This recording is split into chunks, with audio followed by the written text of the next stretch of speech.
Assalamualaikum warahmatullahi wabarakatuh. Yang terhormat Ibu Koordinator Kepala Sekolah, Ibu Wahyu Sri Lestari SPD, MSI. Yang terhormat Bapak Ibu Kepala Sekolah dari Kecamatan Kertapati dan juga dari kecamatan lain yang tergabung dalam komunitas belajar smart.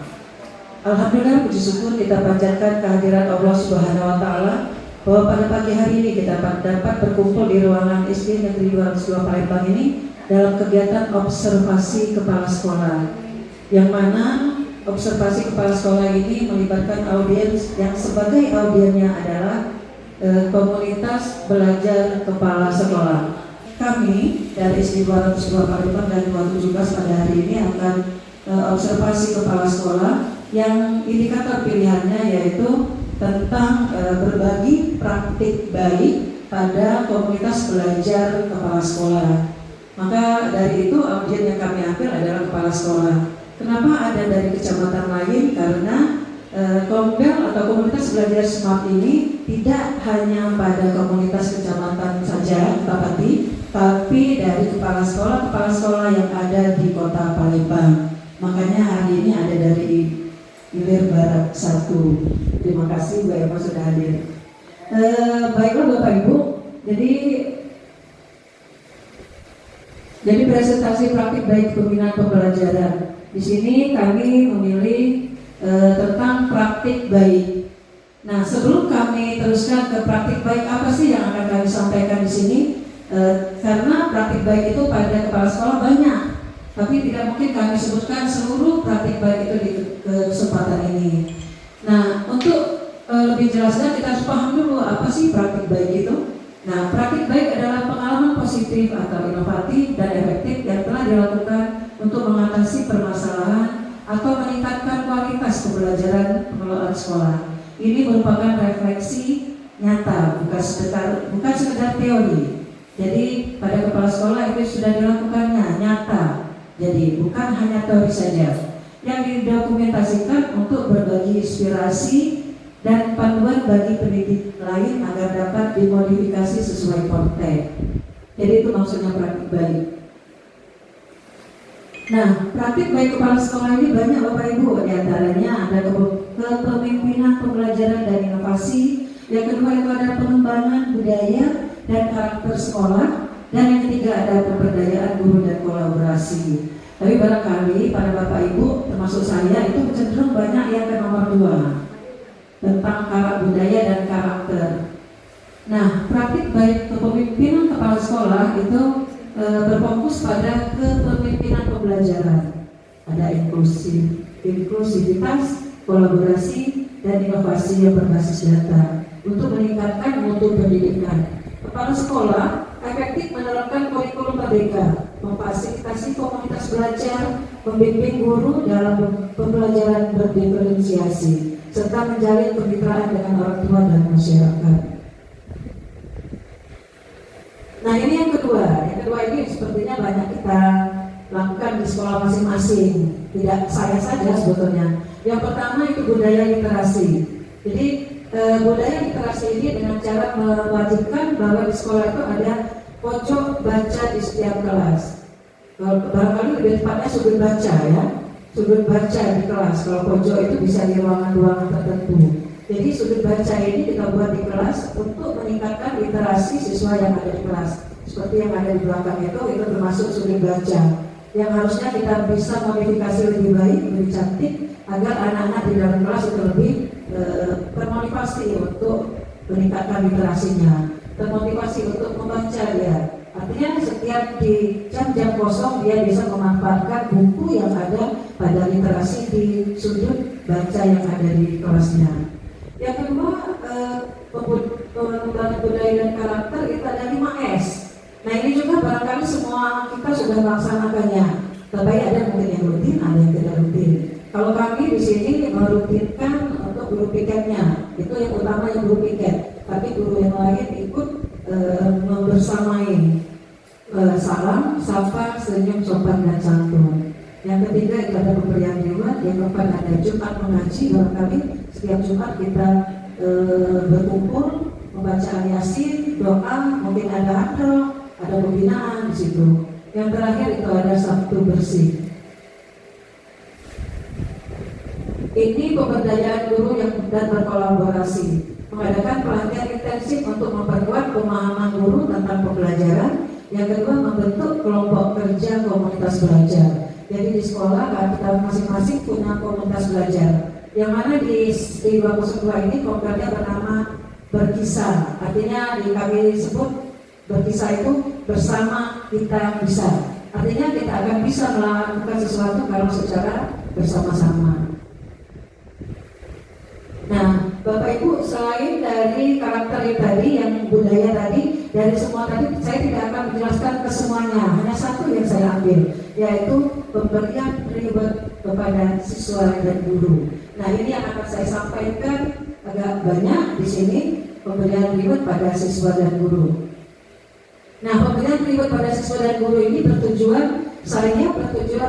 mempunyai tujuan untuk meningkatkan motivasi apresiasi kerja. Jadi untuk siswa itu harapan saya dia bisa meningkatkan literasinya, kalau gurunya meningkatkan kinerjanya. Jadi fokusnya ke sana. Ini reward dan pujian, bahkan Bapak Ibu sudah paham semua. Reward itu bisa atau pujian bisa bentuknya verbal, bisa non verbal. Artinya kalau siswa itu menjawab baik, kita langsung bisa kasih reward dia. Hebat. Dengan bahasa bisa, dengan jempol bisa. Nah, itu sebetulnya tidak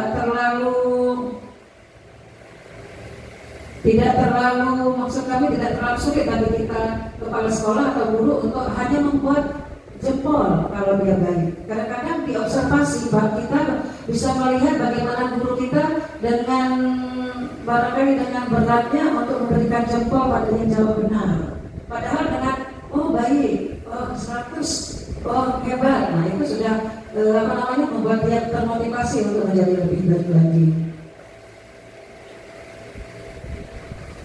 Nah, ini reward pada siswa. Kenapa saya melakukan reward pada siswa? Yaitu pada saat kapan saya melakukannya, pada saat pembinaan. Jadi misalnya upacara bendera itu ada pembinaan. Di situ saya masukkan reward. Setelah hari Jumat itu ketika anak sudah baca Yasin, ada ini kami selalu memasukkan pembinaan kepala sekolah. Kalau kepala sekolah yang tidak ada, biasanya wakil. Nah, di situ saya masukkan, di pembinaan itu saya masukkan pertanyaan yang membuat reward nantinya. Nanti saya ada contoh fotonya, dokumentasinya. Nah, apa yang saya laksanakan di dalam reward itu, pertanyaannya hanya ringan-ringan saja seputar pembinaan, yaitu tentang lingkungan yang ada di sekolah, seperti visi-misi tentang Mars 202, kemudian tentang 5S yang sudah kita pasang di dinding. Nah, kenapa reward ini saya giatkan? Karena saya lihat, pada saya tanyakan misalnya, apa nak 5S? Dia dengan susah payah menyebutkan 5S itu apa. Padahal di dinding sekolah ini di luar sudah saya pasang 5S itu. Artinya setiap hari dia bisa melihatnya. Tapi kenyataannya itu dia tidak bisa menjawab itu. Nah, tujuannya, kenapa saya lakukan? Meningkatkan literasi pada siswa dan menanamkan rasa peduli. Yang ketiga, menanamkan karakter menghargai orang lain. Jadi yang saya harapkan, dia pada saat ada pembinaan, dia mendengarkan. Kenapa dia mendengarkan? Karena saya kasih reward. Saya bertanya, ternyata pada saat ada pertanyaan, ibu ada pembinaan, pasti akan ada pertanyaan. Setelah pertanyaan, kalau benar ada reward diberikan. Nah, reward yang saya berikan Bapak Ibu tidak terlalu mahal, cukup dengan ATK. Saya selalu siap dengan buku tulis, kemudian pena, pensil, mungkin spidol, mungkin tiket, seperti itu. Jadi pada saatnya saya akan siapkan itu. Setelah pembinaan saya akan tanyakan, coba siapa yang bisa mengulangi apa yang ibu sampaikan tadi. Cukup dengan 2 misalnya. Jangan 2 saja dia mengulangi, bisa dikasih buku, bisa dikasih pena atau pensil. Nah, ini contohnya. Jadi ini ada beberapa kesempatan saya memberikan duit kepada siswa setelah pembinaan. Ini yang dibawa itu pada saat upacara. Setelah upacara saya saya menanyakan pada mereka, coba nak yang bisa menyebutkan 2 hal yang penting yang disampaikan di pembinaan tadi. Setelah dia menjawab, saya langsung kasih. Seperti itu. Nah, kemudian pada saat olahraga, senam itu kami kalau sudah senam dipukulkan. Setelah dia relax, ada pembinaan di kepala sekolah pembinaan sudah biasa itu. Di situ juga saya tanyakan, mungkin tentang 5S tadi. Coba siapa yang ingat apa maksudnya 5S? Coba siapa yang bisa menyebutkan visi misi misalnya. Nah, dari pertanyaan itu saya kasih reward. Itu pada saat kegiatan Ramadan, ini juga pada saat kegiatan Ramadan.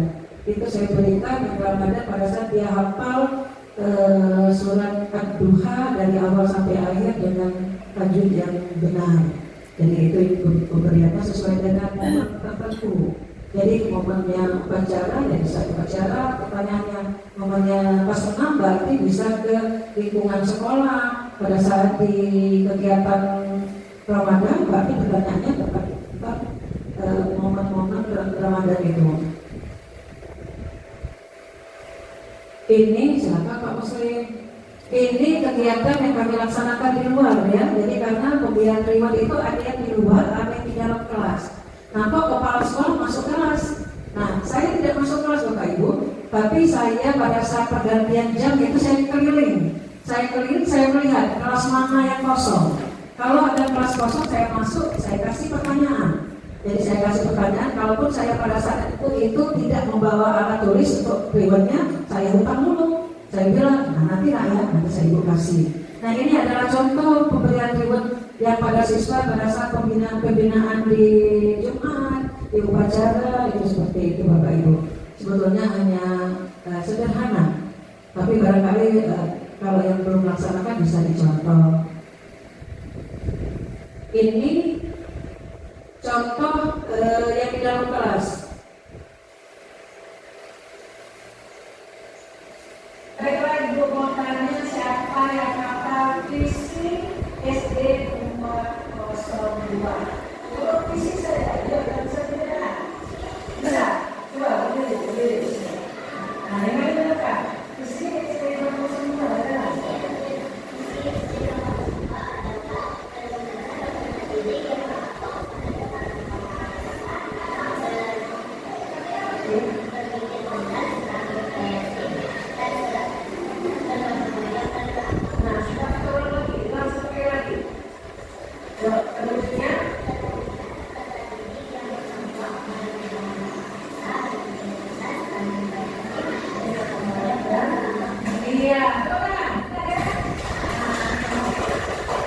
Iya, itu contoh yang di dalam kelas. Artinya itu bisa kita berikan pada saat di luar, pada saat di dalam kelas, walaupun kita tidak mengajar. Ini juga salah satu yang di dalam kelas yang tadi tentang visi sekolah kita, yang ini tentang 5S. Jadi kita lakukan saja sama. Nah, selain pada siswa, reward saya berikan yang ada di dalam dan di luar, hadiahnya buku, alat tulis tadi. Saya juga memberikan reward pada guru. Jadi kalau pada siswa itu baru tahun ini, baru 1 tahun ini. Kalau pada guru ini tahun ketiga saya mengadakan reward. Nah, reward pada guru ini saya berikan pada saat bisa hari guru, bisa pada saat hari akhir pembelajaran selesai, pada saat pembagian rapor. Pada saat pembagian rapor itu saya sampaikan reward kepada guru. Selain siswa itu dibagikan peringkatnya, guru juga dilaksanakan pembagian reward. Nah, tujuan reward ini itu memotivasi guru ya agar selalu disiplin, bertanggung jawab, peduli, mempunyai ide dalam pembelajaran atau berinovasi. Kemudian reward pada guru yang sudah saya lakukan yaitu memilih guru dalam kategori yang pertama disiplin. Di tahun pertama saya hanya memilih dengan disiplin dengan tanggung jawab. Tapi di tahun selanjutnya saya tambah inovatif dan peduli. Jadi ada 4. Di tahun kemarin itu peduli. Nah, ini yang saya lakukan pada guru. Nah, kriterianya bagaimana sih kriteria disiplin? Sebetulnya kriteria ini tidak ada patokan betul Bapak Ibu, ya bisa oleh kepala sekolah sendiri yang memberikan apa sih syaratnya dia harus masuk disiplin. Yang pasti absensi. Jadi bagaimana kita tahu absensi guru itu masuk lebih awal kalau kita datanya tidak awal. Kira-kira seperti itu. Nah, jadi saya bisa melihat dari buku piket yang mereka tuliskan pada saat mereka hadir. Kami ada buku piket kalau habis pespri langsung tulis misalnya 0640, 0655, 0705. Nah, itu bisa jadi bahan saya untuk melihat mana yang disiplin, mana yang tidak, melihat dari hari jam kerjanya selama 1 tahun. Kalau bertanggung jawab, saya lihat proses kerja yang saya berikan. Jadi kalau misalnya dia guru kelas, bagaimana sih bentuk tanggung jawab dia sebagai guru kelas, bagaimana dia sebagai wakil kepala sekolah, nah itu bisa untuk yang bertanggung jawab. Kemudian sepertinya mau agak cepat-cepat saya ini. Peduli. Nah, peduli ini selain dilihat dari jam hadir di sekolah juga dilihat itu Bapak Ibu ya. Bagaimana kontribusi guru terhadap kegiatan-kegiatan di sekolah, lingkungan siswa dan lingkungan belajar. Jadi dia tidak akan dapat peduli kalau dia tidak disiplin juga. Jadi disiplin itu kunci awal untuk dia buka untuk mendapatkan yang lain. Jadi kalau banyak guru ini yang inovasinya bagus, ini bagus, tapi 725, 710, 7, nah itu belum saya masukkan. Kenapa belum saya masukkan? Karena saya anggap disiplin itu kunci awal, langkah awal untuk dia bisa melangkah mendapatkan yang peduli, bisa melangkah mendapatkan yang bertanggung jawab, bisa mendapatkan yang inovasi. Inovasi. Nah, kalau kriteria inovasi agak lebih mudah Bu. Kalau melihat dia observasi dia pakai alat peraga yang walaupun tradisional ya, artinya selalu dalam mengajar dia menggunakan ilmu, kemudian dengan belajar juga kita lihat dia selalu menggunakan alat-alat pembelajaran, silakan Bu. Alat pembelajaran misalnya, nah itu kita masukkan dia ke dalam yang kriteria yang inovasi.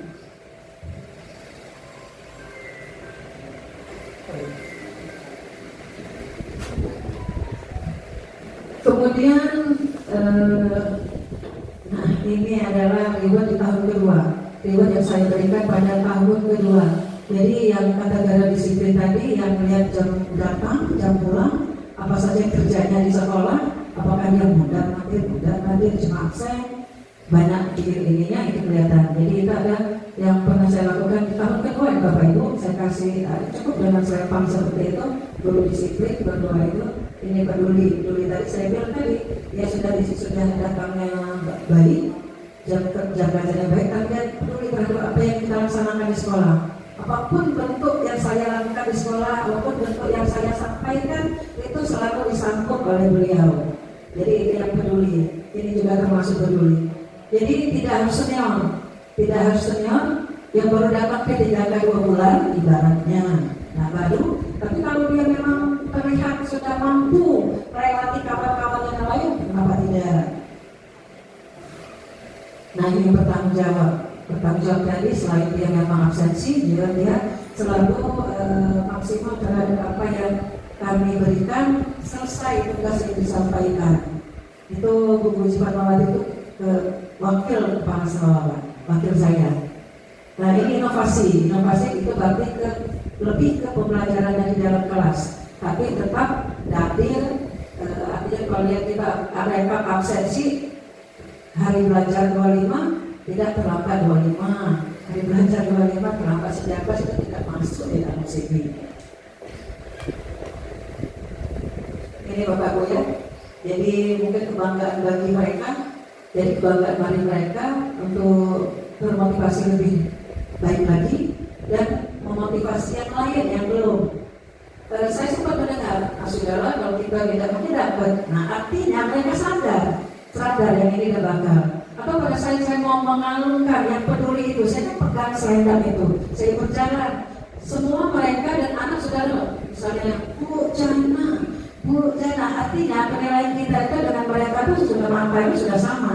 Jadi kita kepala sekolah tidak berat sebelah, berusaha tetap adil. Karena mata yang melihat itu bukan mata kita sendiri, mata semua yang melihatnya. Sebelum saya lanjutkan ke dampak dan hasilnya, saya perlu syarat barangkali satu saran atau pertanyaan barangkali. Saya kasih kesempatan.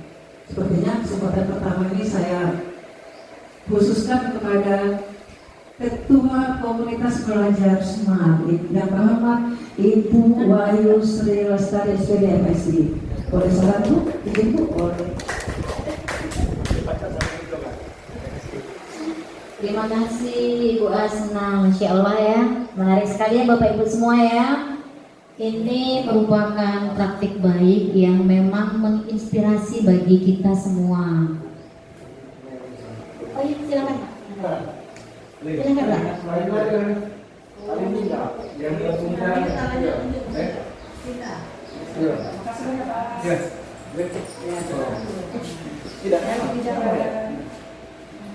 Ibu Hasna, ayo Bapak Ibu, perlu diketahui juga ya Ibu Hasna ini adalah salah satu kepala sekolah terbaik lah di Kertapati ini Bapak dan Ibu, dan beliau kemarin juga adalah salah satu kepala sekolah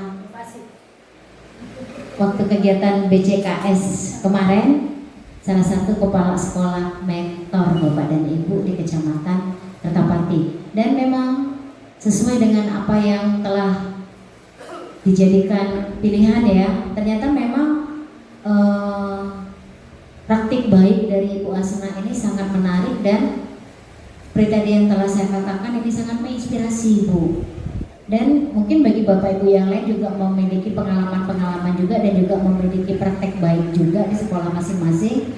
Namun dari kriteria-kriteria tadi Bapak dan Ibu, sepertinya ada banyak sekali yang bisa kita adopsi dan mungkin bisa kita implementasikan juga ya di sekolah kita untuk menambah motivasi dan semangat bagi guru-guru kita di sekolah, bahwasanya seorang kepala sekolah itu selain menuntut juga memberikan hak untuk guru-gurunya, yaitu hak untuk mendapatkan penghargaan dari seorang kepala sekolah.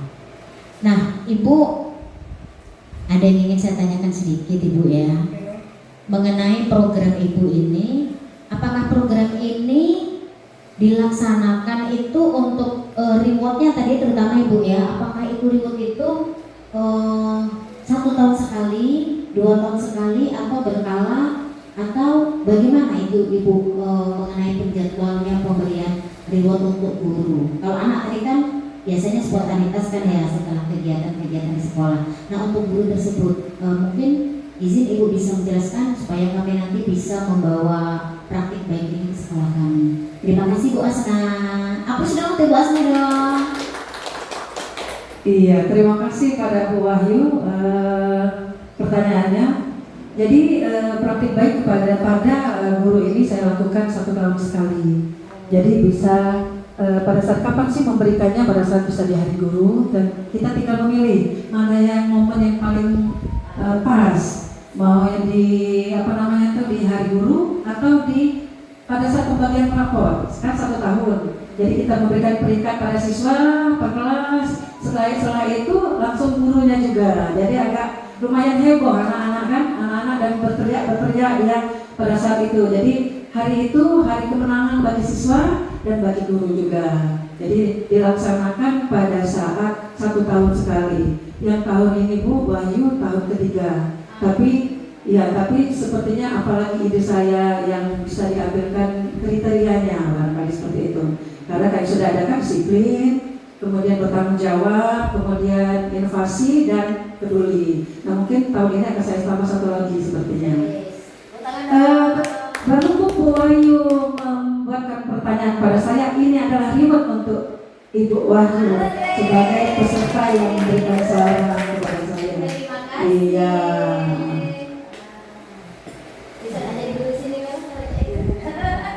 Nah, jadi Bapak Ibu, jadi kesimpulan yang saya dapatkan dari sini bahwa pemberian reward pada guru itu dapat meningkatkan motivasi agar lebih giat dalam mengajar. Kemudian bisa berdisiplin terhadap tugas yang diberikan, dapat berinovasi dalam pembelajaran yang nantinya berdampak pada nilai rapor pendidikan.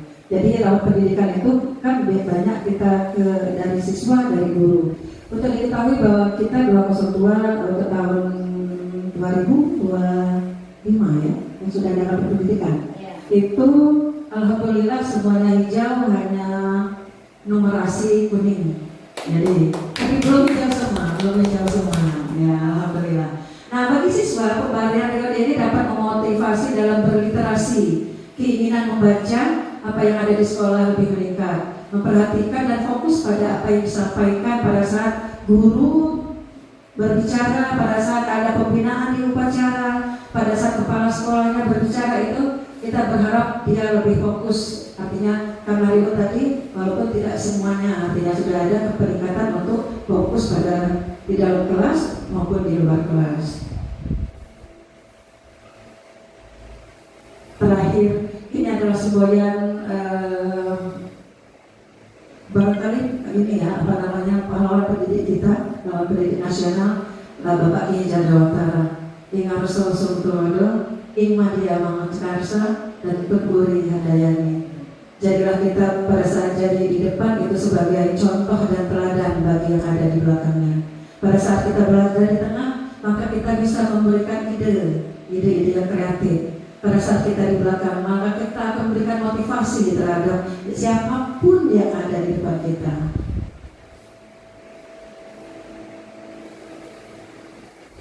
Naik berarti memberi obat.